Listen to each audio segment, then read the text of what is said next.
تو کیا ہو اگر آپ کو آپ کی دادا جان کی ڈیتھ کے بعد گھر میں عجیب چیزیں نظر آئیں، اور یہ صرف آپ کے ساتھ ہی نہیں بلکہ گھر میں موجود دوسرے فیملی ممبرز کے ساتھ بھی ہو رہا ہو، تو کیا آپ اس گھر میں رہیں گے یا اسے چھوڑنا پسند کریں گے؟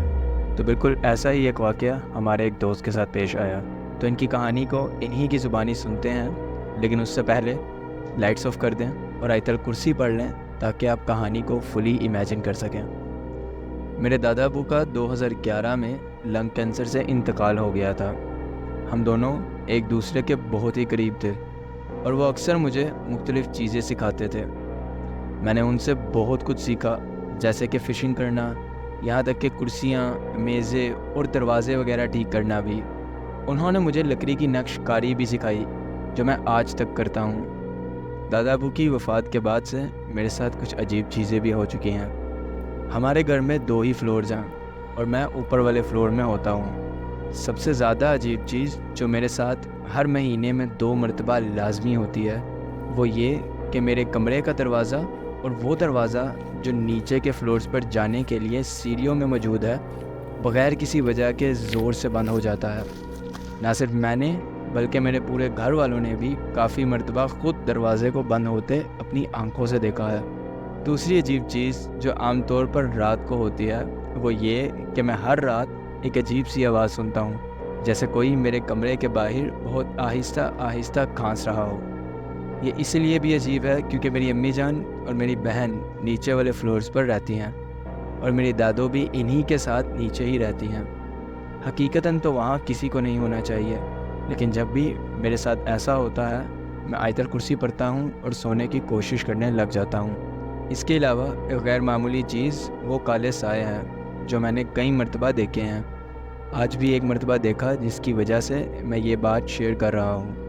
وہ ہمیشہ یا تو نیچے جانے والے دروازے کے پاس ہوتے ہیں، وہی دروازہ جو خود بہت بند ہو جاتا ہے، یا میری دادو جان کے کمرے کے پاس۔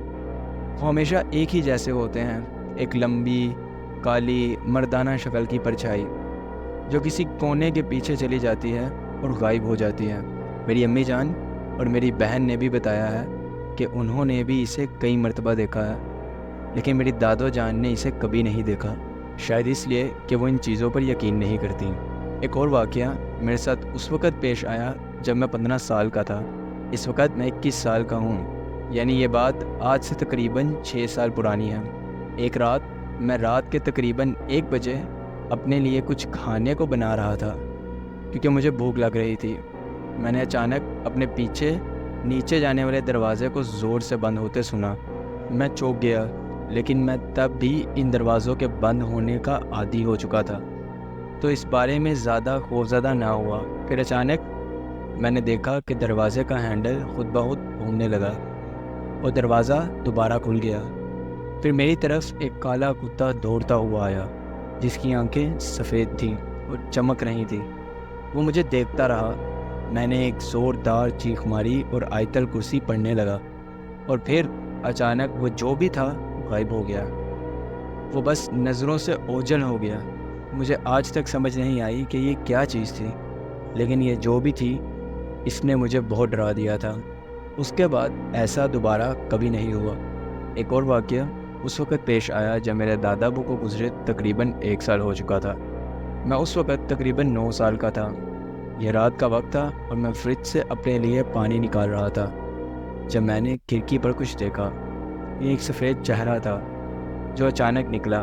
میں خوف سے اسے دیکھتا رہا یہاں تک کہ وہ غائب نہیں ہو گیا۔ میں رات کے وقت اکثر چیخوں کی آوازیں بھی سنتا ہوں۔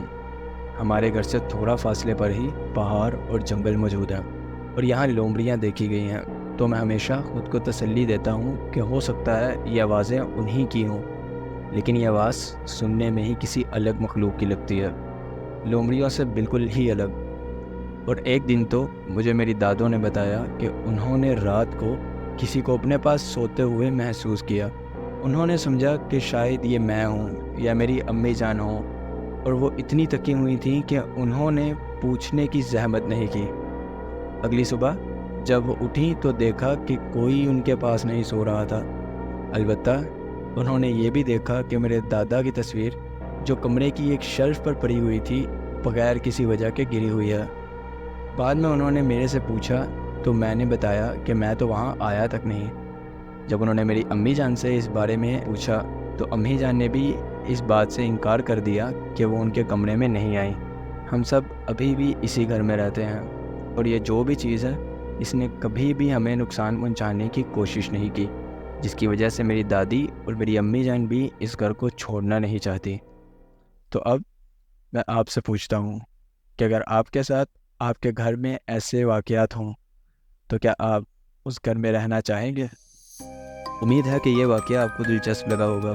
اگر آپ بھی اپنے ساتھ ہوئے کوئی ریئل لائف واقعات مجھ سے شیئر کرنا چاہتے ہیں تو میرے ای میل یا واٹس ایپ نمبر پر میسیجز یا وائس نوٹس کے تھرو شیئر کر سکتے ہیں۔ تو ملتے ہیں کسی اور انٹرسٹنگ سٹوری میں، تب تک کے لیے اللہ حافظ۔